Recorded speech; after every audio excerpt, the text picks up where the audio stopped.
휴전 합의 이거 어떻게 이루어지게 된 걸까요? 이미 그런 조짐은 보였어요. 예. 왜냐하면 이스라엘도 사실 전쟁 전 초기부터 2주 정도면 우리가 필요한 목표물을 다 타겟할 네. 수 있다. 네. 목표물을 이미 마칠 수 있다. 그렇게 얘기를 했고요. 지금 거의 11일 정도 됐거든요. 네. 그리고 트럼프 대통령이 본인이 원하는 3개의 핵시설 이미 때렸고, 예. 그다음 가장 중요한 건 이란이 어떻게 보복할 것인가가 이제 가장 초미의 관심사였는데, 그렇죠. 오늘 현지 시간 새벽으로 우리 시간 또 밤 새벽이었죠. 그래서 카타르와 이라크에 전격적으로 이제 약속 대련을 하면서 약속 대련. 내가 머리 때릴 테니까 머리 피해라 이렇게 이제 한 거죠. 네. 군인들 다 뺐기 때문에 전혀 지금 피해가 없습니다. 예. 그래서 일단 형식상으로는 이란이 보복을 했다. 네. 이렇게 하고 이제 요 국면을 넘어가는 거죠. 미국과 이란은. 근데 이란도 나름 대국인데 이게 약간 약속 대련 이거 너무 없어 보이는 거 아닌가 그런 생각도 들더라고요. 일단. 이게 예. 처음이 아닙니다. 벌써 예. 2020년에 예. 까셈 솔레이만이라는 혁명수비대 사령관 있죠. 예, 알쿠츠 사령관 네. 암살했을 때도 네. 그때도 이란이 이라크에 있는 아사드 미군 기지를 공격했어요. 네, 예. 보복으로 예. 보복을 했고 그 당시에도 약속 대련했었어요. 아. 그래서 이번에도 약속 대련이 가장 이상적인 해결책이라고 얘기는 많이 했었습니다. 예, 예. 그래서 그때도 트럼프 대통령이었죠. 예, 예. 그래서 똑같은 방식으로 지금 약속 대련이 이루어졌다. 아. 일단 트럼프 대통령은 이란이 14발의 미사일을 발사를 했는데 사상자도 없었고, 예, 그리고 전반적으로 전 세계적으로 평가를 했을 때 생각보다는 제한된 수준의 보복이었다 이런 식으로 평가를 하는 것 같습니다. 이란 외무장관도 아까 이제 교수님 말씀하신 것 같이 중동 영내 긴장 고조를 원하지 않는다 수준의 그 정도의 멘트를 날렸습니다. 네. 제한된 수준의 공격을 한 이유, 이란도 좀 두려웠을까요? 이란은요. 예. 여기서 더 나가면 예를 들어서 호르무즈 해협을 완전히 봉쇄한다거나 네. 아니면 미군 기지를 사전 공지 없이 공격해서 미군 병사가 사망한다면 예. 정권 미국도 원치 않고 미국도 의도치 않고 아무도 의도치 않게 정권 변화가 일어날 수도 있어요. 예, 예. 왜냐하면 트럼프 대통령이 미군이 사망하면 바로 또 추가적인 군사 공격을 하지 않겠습니까? 예. 그러면 진짜 이 정권이 위험해질 수 있거든요. 그럼 정권을 살리기 위해서는 약속 대련 이 정도로 하고 다시 미국과 어떻게 협상 테이블로 나가서 일단 정권부터 지키자. 정권부터 지키자. 정권을 지켜야지 뭐 그다음에 생존이 있는 거지. 정권도 못 지키면 뭐 지금 여기서 더 나가면 정권 자체가 지금 붕괴될 수 있습니다. 예. 그래서 정권을 지키는 방향으로 갔다. 이렇게 볼 수 있죠. 알겠습니다. 일단 트럼프 대통령이 본인의 SNS 트루스 소셜에 올린 내용도 저희가 짧게 좀 사진을 띄워드릴게요. 어떤 내용을 띄웠느냐?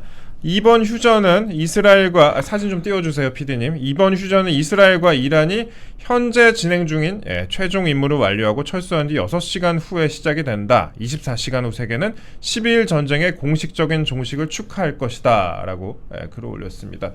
24시간 후 세계는 12일 전쟁의 공식적인 종식을 축하할 것이다. 이렇게 입장을 밝혔다라고 했습니다. 근데 이제 많은 분들이 궁금해하시는 분이 그거 같습니다. 근원적인 부분, 이스라엘과 이란의 전쟁에 이어서 미국이 이란을 공습하면서 국제 정치와 경제가 이제 혼란에 빠졌었는데 특히 이제 우리는 북핵 문제 같은 걸 안고 있는 만큼 이 사건에 대해서 좀 자세히 다뤄볼 필요가 있는데 왜 이번에 이스라엘과 이란과의 전쟁이 벌어지게 된 겁니까? 자, 가장 큰 것은 협상이 실패를 했거든요. 예. 트럼프 대통령과 이란이 즉 미국과 이란이 핵 협상을 했는데 5차례 회동을 했고요. 4월 12일부터 했었죠. 예. 그래서 2달간 6월 12일 정도까지 했었습니다. 그래서 마지막 6차 회동이 6월 15일 예정이 돼 있었지만 이 6차 회동 이전에 즉 13일 날 이스라엘이 기습적으로 이란을 때리기 시작했죠. 예. 이란 핵시설을 때리고 뭐 다른 것도 다 때리기 시작했는데 결국 이스라엘 단독은 아니다. 트럼프 대통령이 이미 인지를 했고 다 사전에 공지가 되고 사전에 긴밀히 공조가 됐던 것으로 긴밀한 공조를 통해서 공격을 했는데 왜 그럼 그렇게 했는가? 협상이 아무것도 진전이 없었어요. 그래요? 네. 예. 진전이 없었던 가장 큰 이유는 일단 이란은 본인의 영토에서 우라늄 농축을 원했고 트럼프 대통령은 우리는 절대 그것을 용인할 수 없다. 그래서 이 두 개의 좁혀지지 않는 주장이 팽팽히 맞서면서 6차 회동을 해봐야 별 의미가 없다. 예. 자, 트럼프 대통령 입장에서 그렇다면 말로 해서 안 되는구나. 그러면 군사적 수단을 써서 이란을 좀 압박해야 된다. 네. 그것밖에 없습니다. 지금. 그래서 군사적 수단을 써서 좀 압박을 하면 이란이 조금 우리가 원하는 조건을 들어줄 가능성이 높지 않을까. 네. 자, 그러면서 이제 그게 또 나타냐후 총리와의 어떤 공동 분모가 생긴 거죠. 예. 나타냐후 총리는 처음부터 협상을 반대했습니다. 아. 이란은 항상 협상을 하지만 이란을 믿을 수 없는 국가다. 네.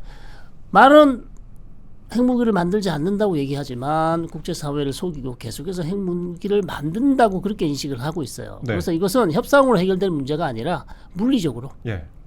핵시설을 파괴해야 아.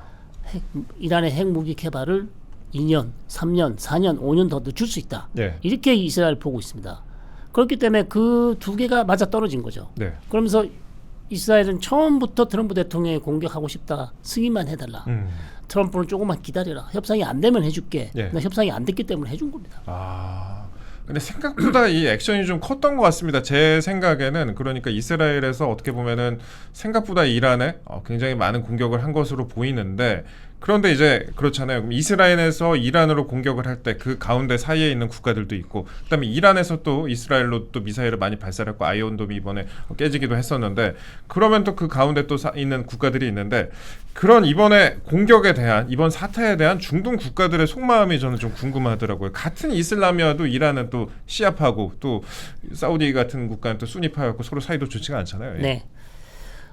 속이 검게 타들어가고 있죠. 아 그래요? 네, 예. 속이 탑니다. 속이 탄다. 왜? 왜냐하면 이란하고 미국하고 그다음 예. 이란하고 이스라엘하고 이렇게 무력 충돌이 나면 사우디나 UAE나 걸프 국가들은 가슴이 뛰어요. 네. 심장이 막 뜁니다. 왜? 네. 불똥이 본인한테 튈 수 있잖아요. 그리고 이란이 어떤 돌발 행동을 할지 모르단 말이에요. 아. 왜? 이란이 미국이나 이스라엘을 공격하면 항상 했던 게 자, 우리 정말 기분 나쁘면 예. 아람코도 때릴 수 있고 아. 정유시설 때릴 수도 있다. 예. 이렇게 협박을 해왔기 때문에 물론 그럴 가능성은 낮지만 네. 이란이 돌발 행동을 할 수도 있는 상황에서 본인은 이 전쟁과 아무런 상관이 없는데 거기 괜히 옆에 있다는 이유만으로 불똥이 튈 수 있기 때문에 일단 걱정스럽고 그다음에 중동 지역 정세가 안정화되지 않으면 이 국가들이 지금 벌이고 있는 어마어마한 메가 프로젝트 사업 예. 이런 것들이 전부 다 엄청난 악영향을 줄 수 있기 때문에 네.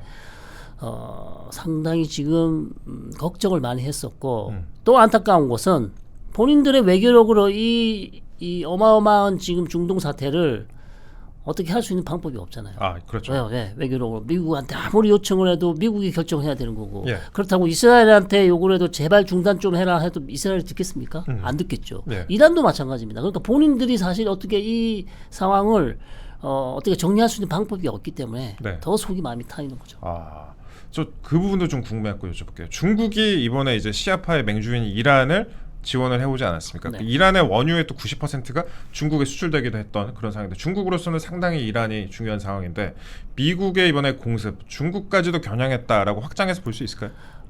그렇게까지는 보지 않습니다. 그건 너무 강하다. 예, 중국을 견제하기 위해서 이란의 핵시설을 때렸다. 그래서 중국으로 가는 이란의 원유를 막았다. 그렇게까지는 보지 않고요. 예. 이번 사태는 역시 이스라엘이 계속 요청을 했었고 트럼프 대통령 입장에서는 이스라엘 조금만 도와주면 이란의 핵 능력을 한 4, 5년 늦출 수 있다. 네. 그렇게 생각을 했을 거예요. 네. 그리고 지금 트럼프 대통령이 궁극적으로 원하는 것은 이란의 정권 변화도 아니고요. 이란 국가를 완전히 파괴하겠다는 것도 아닙니다. 아, 다시 이란을 협상 테이블로 데려오는 거예요. 그래서 일종의 회초리죠. 레짐 체인지까지는 네. 생각하고 있지가 않다. 네, 이미 그렇게 얘기를 했고 예. 물론 그 뒤에 약간 입장을 바꾸는 모습도 보였지만 예. 레짐 체인지 해봐야 중동에서 레짐 체인지 많이 해봤거든요. 그렇죠. 역사적 교훈으로 별 좋은 게 없습니다. 예. 리비아, 이라크 좋은 게 없어요. 탈레반도 마찬가지고. 네. 그래서 할 필요가 없는 거죠. 근데 이란 같은 경우에 예전에 그 약간 연령대가 있으신 분들은 기억하실 텐데 팔레비 왕조 시절에는 또 친미 국가였잖아요. 그렇죠. 근데 네. 그때처럼 다시 되돌리고 싶은 그런 마음이 있지 않을까? 마음은 있죠. 예. 근데 그것을 외부에서 계속해서 이런 어마어마한 중동 국가를 압박을 해서 예. 어떤 친미, 친서방 세력 대통령, 정치인을 세운다고 해도 네. 정권을 세운다 해도 그거 오래 가지 못합니다. 결국 본인들의 어떤 집권 세력은 이란 국민 본인들이 뽑아야죠. 그렇게 지금 봐야 되지. 계속해서 이 이란이라는 국가를 압박하는 것은 결코 이란의 미래에도 중동의 미래에도 도움이 되지 않는다. 이렇게 보는 거죠. 알겠습니다. 그러면요 이번에 이란에 대한 미군의 공습이 있었는데 그 뭐 핵시설 3곳을 이번에 타격을 했죠. 핵시설 3곳을 타격을 했는데 이것으로 인해서 이번에 이란의 핵 능력이 완전히 사라지게 됐느냐 이것도 많은 부분들이 이제 궁금해하고 계세요. 미리 우라늄을 어디로 이전을 시켜놓은 거 아니냐, 이동을 시켜놓은 거 아니냐. 그래서 이번에 과연 이란의 핵 능력이 복구가 불가능한 상황이 됐을지 아니면 아주 단기간만 그 기능이 중지가 되는 수준인지 그거에 대해서 이제 궁금해하시는 분들이 많을 것 같은데 일단 그 부분에 대해서 말씀 좀 여쭤볼게요. 아니죠, 당연히. 아니에요. 아니죠. 아닐 수밖에 없죠. 네. 지금 예를 들어서 뭐 이란을 초토화를 시키면 가능하겠지만 네. 그건 또 불가능하고요. 현 시점에서 제가 생각할 때는 이란이 핵무기를 개발하려면 이 전쟁 전에는 이란이 핵무기를 개발하려면 3주에서 한 달밖에 안 걸립니다. 3주에서 한 달. 핵탄두를 이렇게 만들 수 있는 예. 소위 이것을 우리가 이란이 핵 문턱 국가였다. 그렇게 얘기를 하죠. 그럼 지금 차이는 어떤가? 지금은 제가 봤을 때는 최소 1년 반에서 2년 아니면 한 3년까지도 더 이상 갈 수도 있습니다. 상당히 시간을 벌었네요. 예, 시간 그렇죠. 그것을 위해서 지금 이제 공격을 한 겁니다. 그래서 그러면 왜 그러면 이란의 핵 개발 능력이 사라지지 않았냐? 이란은 이미 여러 차례 오랫동안 핵 개발을 해왔기 때문에 핵과학자들이 많아요. 그래서 이미 지식들이 머리에 다 들어가 있습니다. 그래서 시설들을 파괴하더라도 다시 지우면 되거든요. 언제든지 다시 지우면 됩니다. 그리고 핵 물질도 지금 가지고 있어요. 말씀해 주신 것처럼 우라늄 농축 60% 정도 되는 400kg이 지금 행방이 묘연해요. 네, 이란이 이미 핵시설에서 반출해서 아주 안전한 곳에 잘 보관하고 있는 것으로 보입니다. 그럼 이것을 가지고 추가적인 핵 개발을 또 할 수 있는 것이고. 그래서 결론은요. 완전 제거는 아니다. 완전 제거는 아니다. 완전 제거를 하기 위해서는 결국 이란과 협상을 해야 된다. 본인의 의지로서 이걸 중단해야지. 이란 그 넓은 땅덩이에 있는 모든 핵시설 어디 있는지도 몰라요, 사실. 이란이 신고하지 않은 핵시설도 많이 있습니다. 그래서 그것을 완전 제거하는 것은 사실상 좀 어렵다. 지상군이 들어가지 않는 이상, 사차치 뒤지지 않는 이상은 어렵다고. 그리고 지금 이스라엘과 이란 간의 긴장 상황인데 이란이 이번에 이제 국방력에 상당히 악화된 그런 상황 아니겠습니까? 그렇기 때문에 이 기회를 또 이용해서 이란에 대해서 공격을 하거나 약간 중동에서의 패권 다툼을 하는 다른 아랍 국가가 있을 수가 있을까요? 뭐 중동 국가가? 있을 수 있죠. 사우디라든지. 일단 걸프 국가들은 아까도 질문해 주셨지만 속마음은 타지만 마음속으로 이스라엘을 응원했을 수도 있습니다. 그래요? 왜? 겉으로 표현을 못합니다. 표현을 하면 아랍 국가에서 욕을 먹기 때문에 속으로 이번 기회에 잘 됐다. 이란의 핵 능력을 아주 그냥 깨끗하게 정리를 해주면 정말 고맙겠다라는 생각을 했을 수도 있어요. 왜냐하면 걸프 국가 가장 두려워하는 국가가 이란이거든요. 사실 생각해 보십시오. 이란이 재래식 무기도 상당히 엄청난 군사 강국인데 거기에다가 핵 무기까지 가진다면 걸프 국가는 사실상 너무나 힘듭니다. 자, 그래서 그런 마음을 가지고 있었을 텐데 지금도 속마음은 상당히 좋아할 거예요. 이란은 이 정도로 무너뜨려 놨으면 그래도 우리가 좀 이란에게 좀 버틸 수 있겠구나. 이런 생각을 할 수 있을 것 같고요. 이란은 사실 이번 공격에 엄청난 타격을 입었기 때문에 중동 지역의 맹주, 강국, 시아파의 뭐 종주국 이런 것들 이미지가 상당히 많이 깨졌습니다. 상당히 많이 깨졌어요. 그리고 이란에 의지해 왔던 중동의 대리 조직 있죠. 후티, 하마스, 헤즈볼라, 또 이라크의 친이란 민병대 이런 조직도 엄청난 충격을 받았을 거예요. 그래서 상당히 이란의 입지가 약화될 것이고 오히려 이스라엘이나 순리 국가들의 입김이 좀 세질 것 같고요. 그러나 이란이 이것을 또 회복하기 위해서 이미 벌써 엄청나게 노력을 할 겁니다. 이란이라는 이 제국을 경험한 국가들은 쉽사리 무너지지 않아요. 그리고 이 사람들의 시계는 우리의 시계와 다릅니다. 그러니까 1000년이 1시간이에요. 어마어마한 시간을 제국을 해왔기 때문에 우리는 아주 급하게 가지 않습니까? 이 사람들은 한 대 때리면 맞아도 언젠가 우리 다시 보복할 수 있다. 좋은 날 온다. 예. 지금 아니면 100년 후에, 200년 후에, 300년 후에. 네. 그리고 제가 교수님께 꼭 한번 여쭤보고 싶었습니다. 교수님 그 이스라엘에서 오랫동안 생활을 하셨잖아요. 그 이스라엘 국민들이 어떻게 보면 우리하고 비슷한 입장에 놓여 있다고 볼 수도 있을 것 같은데 그 지정학적인 위치에서요.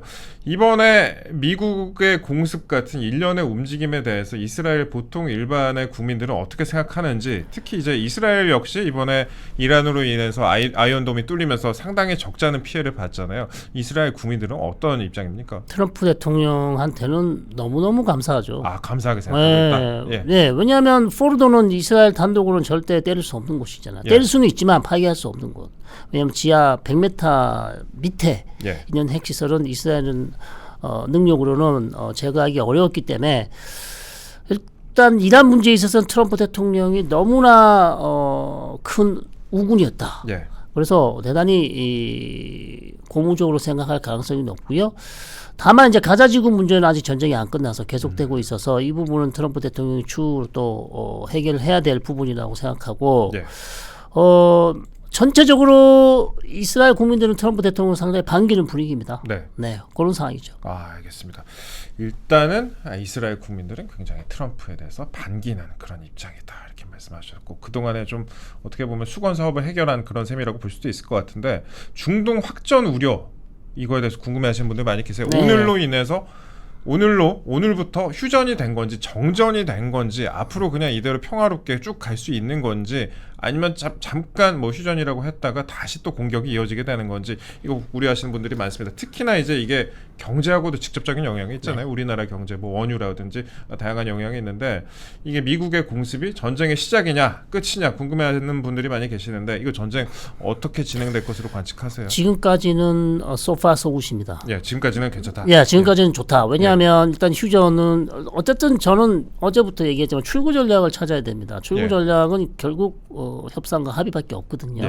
일단 휴전으로 갔고요. 다만 24시간 내에 이 휴전이 얼마큼 잘 지켜지느냐, 이것은 지켜봐야 되죠. 근데 이게 다시 깨져서 다시 재충돌로 간다면 상황은 더 안 좋아질 수 있으나, 현재까지는 트럼프 대통령이 엄청난 외교력과 군사력을 압박을 한다면 잘 지켜질 가능성이 높습니다. 다만 이제 호르무즈 해협에 대해서는 이란이 이번에 약속대로는 그냥 끝낼 것인가. 그 궁금하더라고요. 그래서 그 부분은 아직 조금 지켜봐야 될 것 같은데, 저는 이 시점에서 이란이 다시 한번 뭐 호르무즈 해협을 어떻게 한다, 그렇게 해서 다시 한번 긴장감을 끌어올릴 이유가 그렇게 없지 않을까. 이미 미국에 대한 보복을 했기 때문에. 그래서 조금은 그 부분은 조금 해소가 되지 않았을까. 그렇게 생각이 되고요. 다만 핵협상을 다시 시작한다면 그 부분에 있어서는 여전히 불투명해요. 왜냐하면 입장이 워낙 팽팽하게 맞서고 있어서. 우리는 그래도 안 되겠다. 그렇죠. 우라늄 농축하겠다고 계속 그렇게 우긴다면 트럼프 대통령이 다시 뭐 쓸 수 있는 방안이 없습니다. 본인이 양보할 가능성은 별로 없거든요. 그렇다면 이란이 좀 양보를 해줘야 되는데, 이란이 여기서 우리가 두드려 맞은 건 두드려 맞은 거고, 협상에서는 우리 그건 다시 양보 못하겠다 이렇게 나온다면 협상은 다시 공회전으로 돌 수도 있죠. 그 부분은 조금 불투명해요. 이번에 그렇죠. 그러니까 호르무즈 해협을 봉쇄하는 방안을 두고 이란 의회에서는 일단 의결을 했는데, 이걸 실제로 할지 안 할지 부분은 아직 이제 불투명한 상황이죠. 일단은 휴전에 들어갔기 때문에 호르무즈 해협을 그래도 봉쇄를 하지 않을까, 안 하지 않을까라는 그런 관측이 일단은 더 많이 나오는 것 같습니다. 교수님도 비슷하게 말씀을 좀 하셨는데, 해협을 봉쇄할 경우에는 경제적인 파장이 어마어마합니다. 그 원유 같은 경우에도 굉장히 그 호르무즈 해협을 지나는 그 원유 유조선 같은 경우 굉장히 많기 때문에 그 부분에 관심이 좀 모아졌었는데, 이번에 일단 그 어제 약속대련, 그리고 휴전 이후에 휴전과 관련된 멘트가 나온 이후에 유가가 굉장히 많이 하락을 했습니다. 브렌트 유가 지금 7% 하락을 했고, 뉴욕 증시도 상승하는 그런 모습을 보였습니다. 그런 모습을 보였고, 그러면 앞으로 이란의 보복 옵션은 어떤 게 있는지 제가 좀 궁금하더라고요. 일단은 휴전이 됐지만 여기서 만약에 다시 이스라엘이 공격을 하거나 미국이 다시 공격을 하거나 할 경우에는 어떤 옵션이 있을지. 뭐 추가적인 옵션은 뭐 다 아시는 바와 같이 호르무즈 해협 봉쇄 아직 남아 있죠. 그 다음에 걸프 국가들의 이제 정유 시설 때린다고 공언을 했지만 뭐 한 번도 그런 적은 없습니다. 그러나 추가적인 옵션은 2가지 정도가 남아 있고요. 그 외에 또 돌발적인 외교적인 행위를 할 수 있어요. 예를 들면 NPT 탈퇴. 예. 이란은 그럴 수 있죠. 왜냐하면 우리가 NPT를 잘 준수해 왔는데 이렇게 두드려 맞았으니까 우리로서는 더 이상 지키지 못하겠다. 아직 결정된 건 없어요. 생각만 하고 있을 텐데 NPT 탈퇴. 근데 지금 상황에서는 조금 낮습니다. 낮고요. 또 하나 처음에 상당히 우려됐던 게 400kg의 고농축 우라늄을 가지고 그게 한 60% 농축된 거라면 어디 모르는 데 가가지고요 90%까지 농축할 수 있지 않냐 이런 우려가 있었어요. 그렇죠. 그렇게 되면 핵탄두를 만들 수도 있거든요. 그래서 그런 부분도 여전히 낮지만 혹시 그럴 가능성은 없지 않나 이런 부분도 상당히 우려가 되긴 합니다. 그리고 우리 시청자 여러분들께서 가장 궁금해하는 거는 그러니까 이란과 이스라엘 어떻게 보면 남의 나라 얘기인데 당장 우리하고 이제 맞닿아 있는 이제 북한도 이란하고 비슷한 입장 아니겠습니까? 핵과 관련해서 이란과 북한의 차이는 어떤 수준인지 이걸 좀 여쭤보고 싶습니다. 미국이 향후 협상이 제대로 되지 않았을 때 북한과의 협상이 만약에 다시 났을 경우에 협상이 제대로 되지 않았을 때 북한에 대해서도 비슷한 움직임을 보일 수 있을까? 문제는 아시다시피 이란과 북한은 상황이 완전히 다르다. 완전히 다르다. 많이 다르죠. 이란은 핵탄두가 없습니다. 북한은 핵탄두가 있잖아요. 그렇죠. 핵탄두가 있는 그다음 핵을 쏠 수 있는 투발 수단도 있잖아요. 자 그렇다면 북한을 지금 이란처럼 이렇게 몰아붙인다면 북한은 니 죽고 나 죽자 이렇게 나올 가능성도 있죠. 그래서 투발 수단도 가지고 있어, 핵탄두도 가지고 있기 때문에 이란처럼 이렇게 막 몰아붙이기는 좀 어렵지 않냐. 다른 어떤 접근법이 필요해 보입니다. 그래서 좀 더 외교력을 강화한다든지 아니면 다른 어떤 방법이 필요할 텐데요. 정확하게 구체적인 생각은 제가 안 해봤으면 어떤 방법을 통해서 북한과의 협상을 또 할 수 있을지 현재로서는 그렇게 많은 선택지가 있어 보이진 않아요. 훨씬 더 어려운 협상이 될 것이고 훨씬 더 어렵다. 훨씬 더 어렵죠. 그래서 트럼프 대통령이 다시 북한과의 어떤 대탕트를 만들어 보려고 노력을 할 텐데 사실 그것이 얼마만큼 성공할 수 있을지 그리고 김정은이가 그걸 얼마만큼 받아줄지 그것도 사실 좀 의문이에요. 한번 본인은 속았다고 생각하잖아요. 그렇죠. 엄청나게 당했다고 생각할 거예요. 그러니까 이거 상당히 저는 좀 쉽지 않아 보인다 이렇게 봅니다. 알겠습니다. 저희가 지금까지 성일관 교수님, 중동 지역 전문가, 특히 이스라엘 지역과 관련해서는 거의 최고 전문가십니다. 우리나라 최고 전문가신데 성일관 교수님을 모시고 최근에 있었던 이란과 이스라엘의 전쟁, 그리고 미국의 공습, 그리고 이란과 이스라엘의 휴전 부분까지 좀 상세히 한번 이야기를 다뤄봤습니다. 제가 교수님 예전에 나오신 방송 많이 봤거든요. 굉장히 장시간에 걸쳐서 재밌게 말씀하셨는데 다음에 저희가 기회가 되면은 좀 장시간에 걸쳐서 강의 비슷하게 한번 따로 좀 모셔보고 싶습니다. 네, 알겠습니다. 이스라엘 저 개인적으로 되게 궁금했거든요. 가보셔야죠. 이스라엘 사람들은 어떻게 살아요? 약간 불안해하면서 삽니까? 우리나라에 비해서 조금 더 불안해하는 불안해하죠. 그렇습니까? 그 불안해하기 때문에 이스라엘 사람들은 휴가가 길면 웬만하면 나갑니다. 웬만하면 나간다. 왜냐하면 테러가 많이 나기 때문에. 그래서 해외 나가면 테러의 공포로부터 해방될 수 있잖아요. 심리적으로. 그런 부분들이 있어서 해외 여행을 되게 좋아하고요. 그러니까 전쟁을 많이 경험했기 때문에 또 전쟁을 참을 수 있는 전쟁을 우리 같으면 사실 저 상황에서 어떻게 사람들이 살 수 있냐 이렇게 생각할 수 있는데 전쟁에 대한 경험이 많기 때문에 이런 것들을 잘 인내하는 능력도 우리보다 훨씬 뛰어나죠. 사실 이번에도 이란이 지금 거의 500발 이상의 탄도미사일 쏘지 않았습니까? 그런 상황에서도 잘 버텨내고 저렇게 두드려 맞으면 사실 정부에 대해서 엄청난 비판도 할 수 있거든요. 그렇죠. 그렇게 심한 비판을 하지 않아요. 왜냐하면 이란은 반드시 우리가 잡아야 된다고 생각하기 때문에 하마스와 다르게 이란 문제에 있어서는 나타냐 총리를 반대하는 사람이 별로 없습니다.